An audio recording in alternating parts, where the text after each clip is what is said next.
If you're in your 60s, 70s, or 80s and back pain has become your daily companion, your body might be sending an urgent message. Not just, "I'm getting older," but, "Something needs attention now." That ache is not simply wear and tear. It can be a sign that your circulation is slowing, your nerves are being pinched, your blood sugar is quietly stiffening your tissues, and your inflammation is turning up the volume on pain. I know the headline sounds dramatic, "Death starts in your back pain," but here's the uncomfortable truth behind it. When back pain steals your movement, your sleep, and your confidence, it can start a chain reaction that affects your heart, your kidneys, your balance, and your independence. The good news is that you can interrupt that chain reaction today. You don't need fancy equipment, you don't need to be an athlete, and you definitely don't need to suffer in silence. Stay with me for the next hour, and I'll hand you a simple, safe plan to calm your back, protect your health, and help you feel a difference, often the same day, so you can get back to living. Let me start with a picture you might recognize. It's morning. You sit up at the edge of the bed and feel that dull, stubborn pressure in your lower back. Your hips are stiff, your shoulders slump forward, and the floor seems farther away than it used to. You stand, shuffle a few steps, and your back protests like an old hinge. Maybe you reach for your first pain pill of the day, promising yourself you'll move more tomorrow. But tomorrow arrives, and your steps get shorter. Your world gets smaller. You avoid the stairs. You skip the walk. You stop gardening. And bit by bit, pain takes the steering wheel of your life. I want you to meet Maria, 72, who believed her pain was simply the price of aging. When we first talked, she said, "I guess I'm wearing out. What can I do?" But when we looked closer, we found the real culprits: tight hip flexors from hours of sitting, weak glutes and abdominal muscles that left her spine doing all the work, shallow breathing that starved her tissues of oxygen, and a habit of eating her largest, sweetest meal at night, pushing her blood sugar up and her sleep down. We didn't chase pain with more pills. We rebuilt her day so her body could help itself. Tiny movement snacks, better breathing, a 10-minute walk after meals, and 3 gentle exercises she could do while the kettle boiled. 6 weeks later she messaged me, "I just lifted my grandbaby without fear." That's the difference small, consistent steps can make. So let's talk plainly about what's happening inside your body. Your spine is a strong column built from vertebrae, discs, ligaments, and muscles. It's designed to move, but age and habits can change the recipe. When blood sugar floats higher than it should, sugar molecules can attach to collagen, the protein that helps make tendons, ligaments, and discs flexible, making them stiffer and less resilient. Think of it like caramel hardening on a spoon. The more it hardens, the less bend you get. When circulation slows, the discs that rely on moving nutrients by gentle pressure changes don't get the feeding and cleaning they need. When muscles that should protect your spine, especially the glutes, the deep abs, and the muscles between your shoulder blades, grow weak, your lower back ends up doing double duty. And when inflammation rises, your nerves become more sensitive, like smoke alarms set too close to the stove. Suddenly simple activities, standing to wash dishes, turning to reach a shelf, walking up a short hill, can feel like threats, and your body responds with pain. Pain itself is not your enemy. Pain is your body's language. It's how your nervous system says, something needs attention. But when pain makes you afraid of movement, you move less. When you move less, your circulation drops, your muscles shrink, your balance declines, and your joints get stiffer. Sleep becomes harder. Mood dips. Appetite changes. Blood sugar becomes less steady. The kidneys and the heart don't like this combination. And this is where that dramatic phrase about death has a sliver of truth. It's not that back pain kills you. It's that ignoring back pain can start a slow slide into immobility, complications, and loss of independence. We are going to cut that slide short. If you're thinking, all of this sounds complicated, take a breath. We're going to keep it simple and kind. I'll show you exactly how to check your body in the mirror, which signs mean get help soon, and then I'll guide you through a practical daily plan. You'll get 3 safe movements you can do right now: a 10-minute after-meal walk that helps your back and your blood sugar, easy chair stretches to untie stiff muscles, and sleep tips that make nights more peaceful and mornings less stiff. You'll also learn how to stand, sit, and lift in ways that protect your spine without overthinking.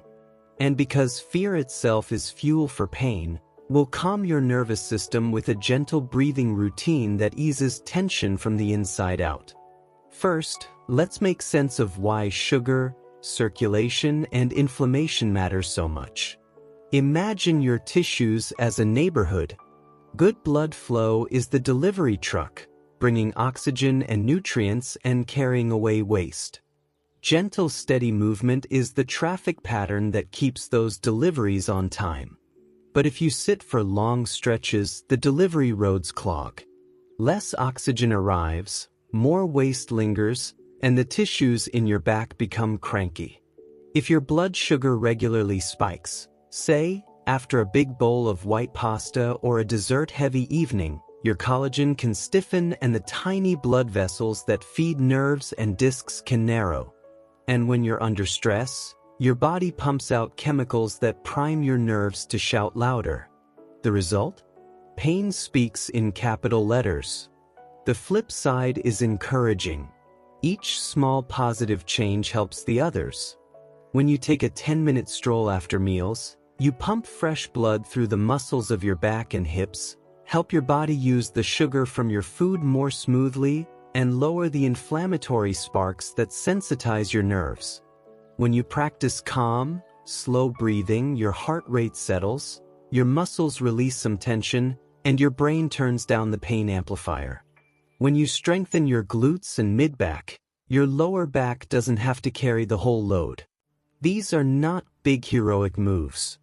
These are the little levers that move your day. Let's do a quick self-check together. No fancy tools, just you and perhaps a mirror. Stand tall, barefoot or in flat shoes, and face sideways to the mirror. Do your ear, shoulder, and hip form a straightish line, or is your head drifting forward and your shoulders rounding? If your head lives forward, your upper back muscles may be weak and your chest tight, asking your lower back to arch too much. Now face the mirror.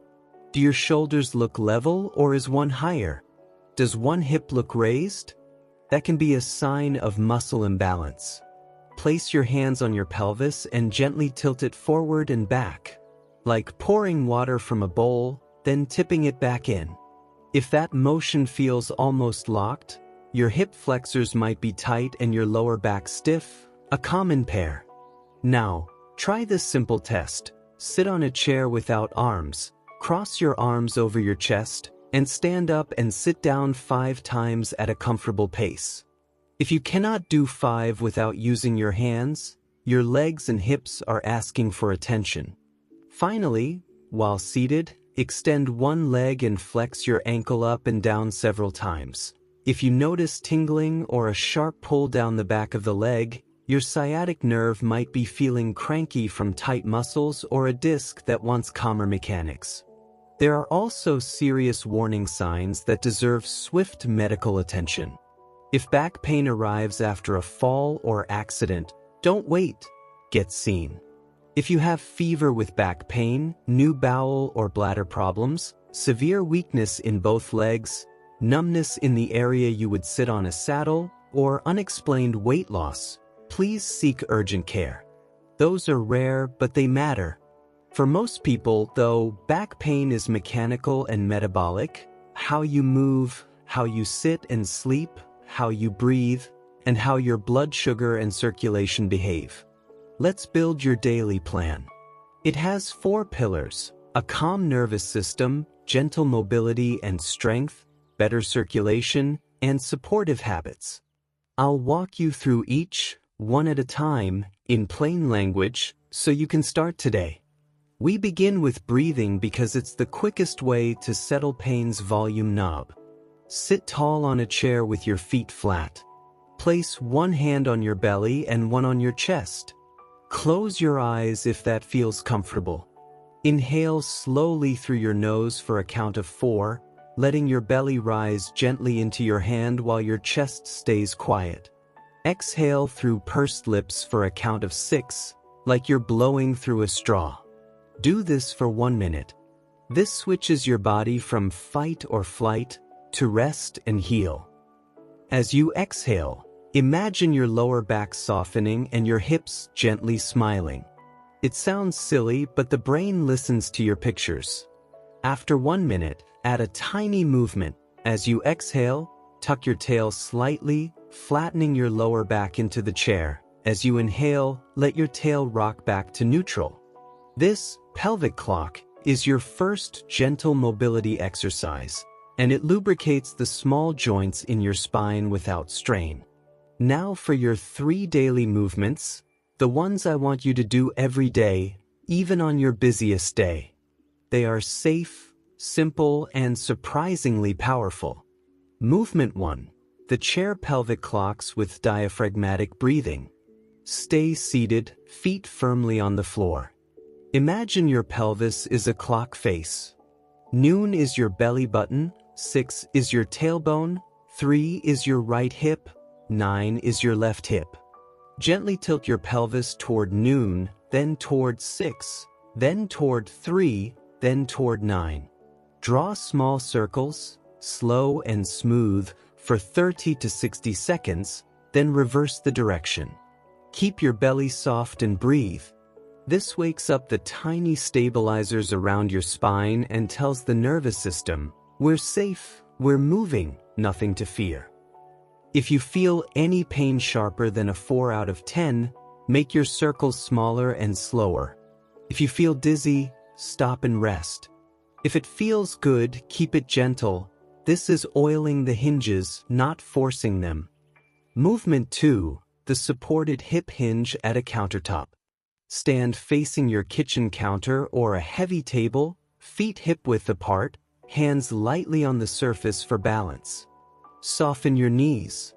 Imagine you're closing a drawer with your bottom.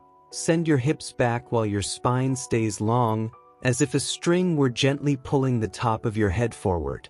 You should feel your weight shift to your heels and your backside engage. Hinge until you feel a gentle stretch in your hamstrings, then press your feet into the floor and squeeze your glutes to come up tall. That's 1. Do 5 to 10 slow repetitions. This teaches your body to bend using your powerful hips instead of rounding your spine, which takes pressure off your lower back and strengthens the muscles that protect it. Keep your shoulders relaxed and your chin tucked gently. No shrugging, no straining. Movement 3, the wall glide and shoulder blade squeeze. Stand with your back against a wall, heels a few inches away, knees soft.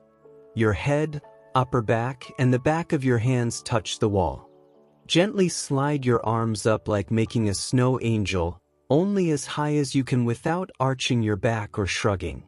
Pause, then slide back down, and at the bottom, squeeze your shoulder blades together as if you were gently holding a card between them. Do 5 to 8 slow repetitions. This opens the chest, strengthens the mid-back, and reduces the forward head posture that often makes the lower back overarch.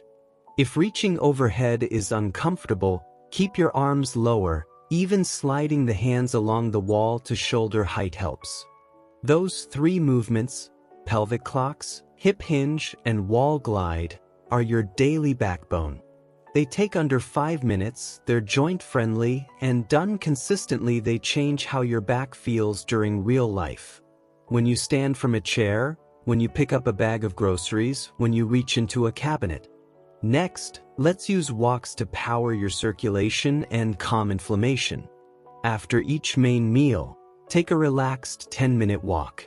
Around the living room, down the hallway, up and down the driveway, or slowly around the block. Whatever is safe for you. This isn't about speed, it's about blood flow. Think of it as clearing the table for your body. Your calf muscles act like a second heart, pumping blood back up from your legs. As they pump, more oxygen reaches your low back and hips. Your blood sugar rises less sharply. Your nervous system registers movement and safety. If outdoors isn't an option, march in place while holding the back of a chair or walk slow laps around your home. Balance worries you, walk with a cane or a partner, or hold onto the counter and step in place. If your joints complain, choose softer surfaces and supportive shoes with a cushioned sole. Now for the chair stretches, calm, safe, feel-good moves that untie the common knots of back pain. Sit tall at the front of a sturdy chair. For your hamstrings, extend one leg forward with your heel on the floor and toes up, hinge gently forward from your hips, and stop the moment you feel a mild stretch behind the thigh. Breathe for 20 seconds, then switch. For your hips, place your right ankle over your left knee, if that's comfortable, and gently hinge forward until you feel the stretch deep in your right hip and glute. If crossing the ankle is too much, cross at the ankles and sit tall, even that helps. For your hip flexors, stand and hold the back of the chair, step your right foot behind you, bend the front knee, keep your trunk upright, and gently tuck your tail. You'll feel a stretch in the front of your right hip. Hold for 20 seconds, switch sides. For your mid-back, sit tall, cross your arms over your chest, and rotate your trunk to the right, as if looking over your shoulder, then to the left, moving only as far as comfortable. 2 easy rotations each way, no forcing. These stretches love company. Do them after your 10-minute walks, when your tissues are warm and friendly. Let's fix the way you sit and stand so your back stops paying the price. When you sit, scoot your bottom to the back of the chair and place a small folded towel behind your lower back to support its natural curve. Keep your feet flat and slightly wider than hip width. This stabilizes your pelvis. Every 20 to 30 minutes, stand up, shake your legs, take 3 slow breaths, and sit again. Movement breaks matter more than perfect posture. When you stand, imagine a string lifting the crown of your head, your shoulder blades softly in your back pockets, your ribs stacked over your pelvis, and your weight balanced between both feet.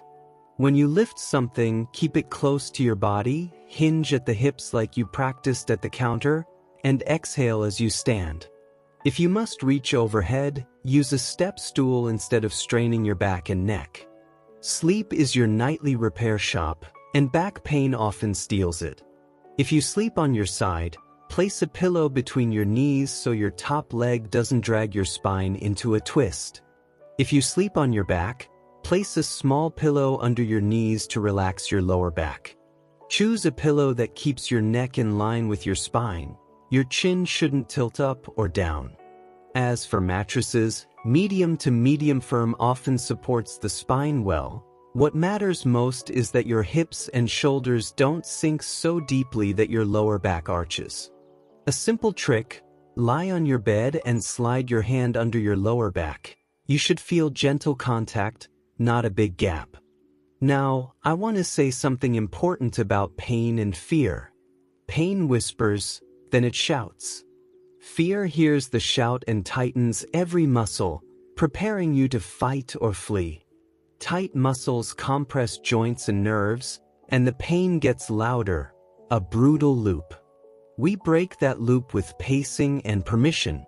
Pacing means choosing a starting dose that is small enough you can repeat tomorrow with confidence. Permission means accepting that hurts and harm are different.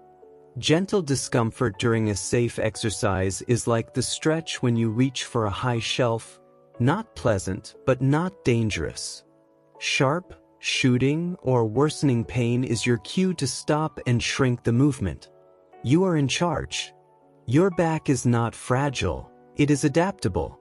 And you can teach it, one calm rep at a time, to move without alarm. You might wonder, isn't my pain just arthritis? Arthritis simply means joint changes over time. It's common, like gray hair. But how you move, breathe, and sleep changes how loudly those joints speak. I've seen people with scary-looking scans who have little pain and people with mild scan changes who hurt a lot. Each body has its own volume knob. Today, we're learning how to turn yours down.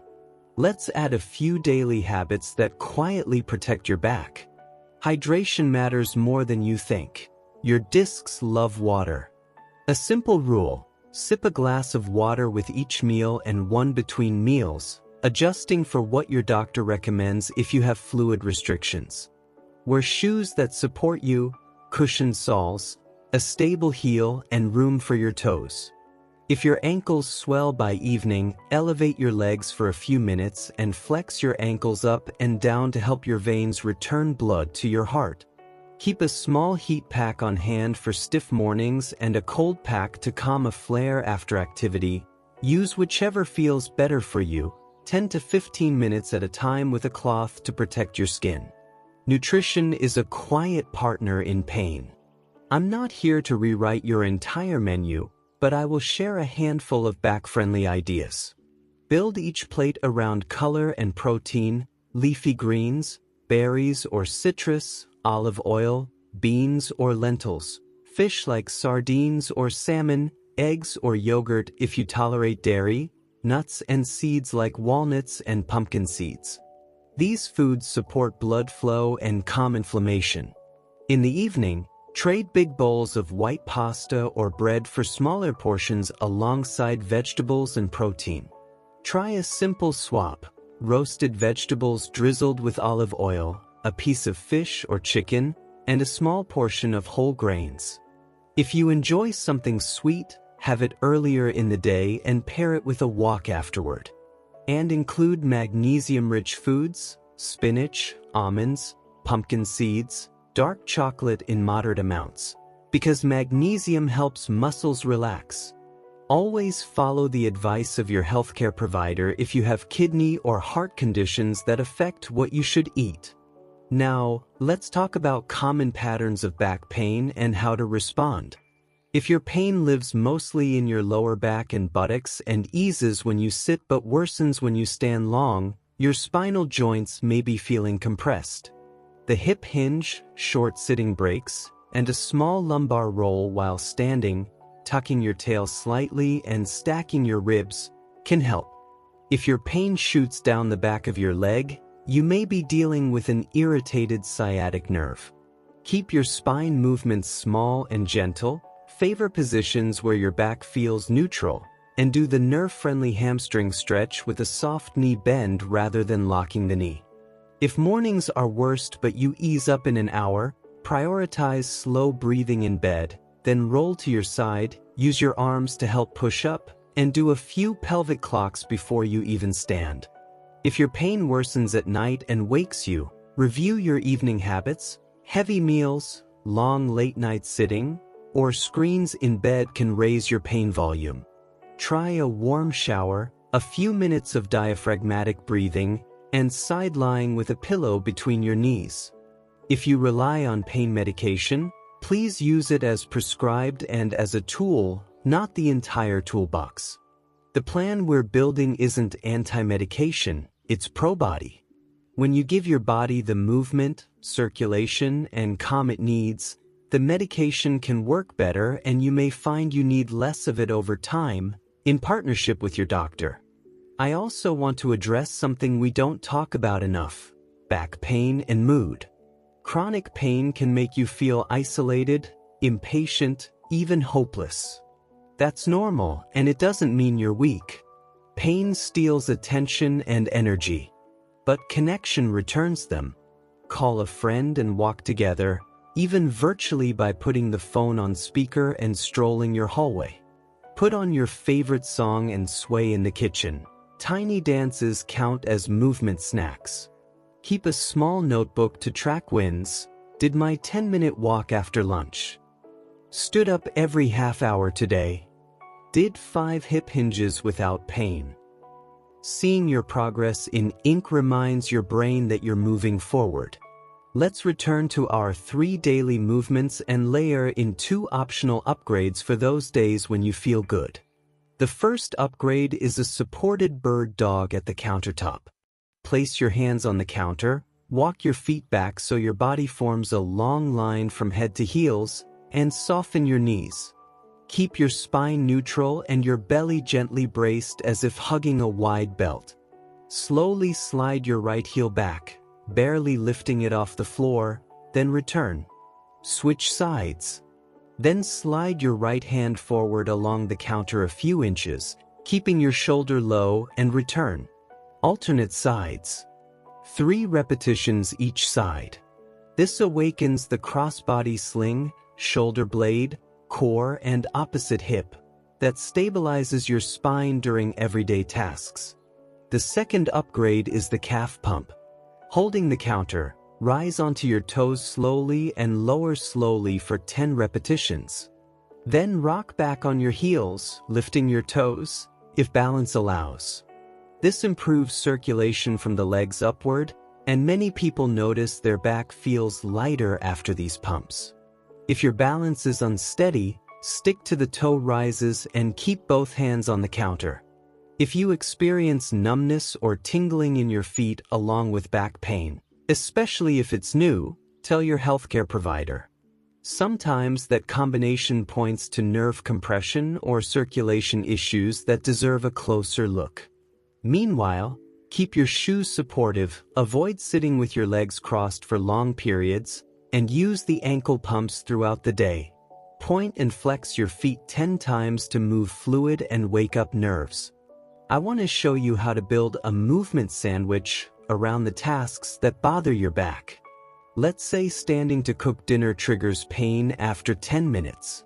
Before you start, do 1 minute of pelvic clocks, 5 hip hinges, and 5 wall glides. Then cook for 10 minutes. When you feel the first hint of discomfort, don't wait for the loud version. Pause for 30 seconds and do 3 hip hinges and a shoulder blade squeeze. Then return to cooking. When you finish, take a 5-minute stroll around the kitchen or the hallway. This sandwich protects your back before, during, and after the task. It's not perfection, it's practical. If stairs make you hesitate, try this technique. Place your whole foot on the step, lean your chest slightly forward so your body is balanced over your leg, hold the rail, exhale, and press through your heel to power up using your glute. Step down with the same idea. Hinge slightly at the hips, soften the knee, hold the rail, and control your descent. Practice on a single step first until it feels smooth. Let's revisit Maria, because her story holds a roadmap. In week 1, she did only the 3 daily movements, 1 minute of breathing, and 1 10-minute walk after lunch. She used heat in the morning and a pillow between her knees at night. She wrote down her wins. By week 2, she added the after-dinner walk and the supported bird dog once a day. By week 3, she could stand at the sink for 15 minutes without pain by using the movement sandwich. By week 6, she lifted her grandbaby without fear, not because her spine became brand new, but because her nervous system learned she was safe, her muscles shared the load, and her circulation returned to delivering the goods. You can trace the same path, starting where you are. Now, for a quick but powerful safety checklist, think of it as your back's dashboard lights. If your pain is worse at night and repeatedly wakes you, if your morning stiffness lasts more than an hour and doesn't improve with gentle movement, if you feel new or increasing tingling, burning, or numbness in your legs or feet, or if you feel unusually exhausted climbing just a few steps, have a conversation with your doctor. These can be signs that your back pain is part of a bigger picture: nerve irritation, metabolic imbalance, low iron, circulation issues, or something else that deserves targeted support. Don't panic, just don't ignore the signals. Your body speaks, we listen.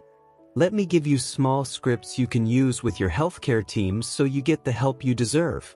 You can say, "My back pain worsens at night and I feel tingling in my feet. Can we check my nerve function and my blood sugar?" Or, "I'm more exhausted climbing stairs. Can we look at my heart and circulation and make sure my anemia and hydration are okay?" Or, "I'm doing daily gentle exercises and walks, but I still can't stand more than 10 minutes. Could I have a referral to physical therapy?" Clear words lead to clear care. If you use a walking aid, let's make sure it helps rather than hinders. A cane should be on the opposite side of your painful back or hip. If your right side hurts, hold the cane in your left hand. When your right foot moves forward, the cane steps forward with your left hand. This balances your pelvis and eases the load on your back. Make sure the cane height lets your elbow bend about 15 degrees. Too low makes you lean, too high makes your shoulder shrug. Here's a gentle routine you can use on a flare-up day, those days when your back feels louder. Start with your 1-minute breathing. Then lie on your side with a pillow between your knees and a small rolled towel under your waist. Do tiny belly breaths for 2 minutes. Roll to your back, place a pillow under your knees, and gently tighten your lower belly as if zipping pants that fit just right. Hold for 5 seconds, relax for 5 seconds, 5 times. Then do ankle pumps, 20 times. Finish by walking slowly for 5 minutes indoors. That's it. Give yourself credit. The goal on flare days is to keep the lights on without blowing a fuse. On better days, add a bit of joyful movement. Put on music you love and sway your hips side to side while standing tall. That gentle pelvis motion nourishes your lower back. Brush your teeth standing on one foot for 5 seconds, then the other. It's a playful balance drill. Reach your arms overhead in a slow Y shape and take 2 deep breaths, then lower. Smile at the small victories. They add up. If you're caring for someone else and your back is paying the price, please honor your body too. When helping someone stand, place your feet wide, hinge at your hips, keep the person close, and rise with your legs. Ask for help whenever possible. Fatigue invites poor mechanics, and poor mechanics invite pain. You matter. I know some of you worry, what if movement makes me worse? That fear is understandable, especially if you've had a bad experience pushing too hard in the past. But the plan we're using is built on respect.